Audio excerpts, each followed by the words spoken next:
எப்படி இருக்கீங்க? நல்லா காரசாரமான ஒரு கிராமத்து ஸ்டைல்ல கருவாட்டு குழம்பு எப்படி செய்றதுன்னு பார்க்கலாம். கடாயில நல்லெண்ணெயோ, கடலெண்ணெயோ ஊத்திக்கோங்க.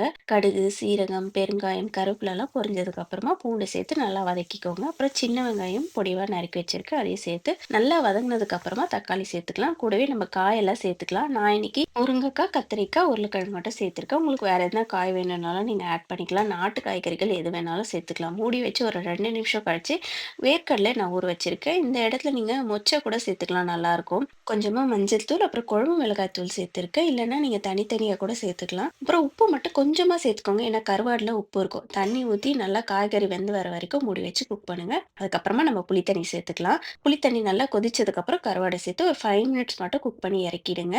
நான் வந்து இந்த கடைசியில முட்டைய சேர்க்க போறேன். முட்டை வேணான்னா நீங்க அவாய்ட் பண்ணிடலாம். பட் சூப்பரா இருக்கும். கண்டிப்பா ட்ரை பண்ணி பார்த்துட்டு எப்படி வந்துச்சுன்னு சொல்லுங்க. I'll see you in the next one. Do what makes you happy. Bye bye.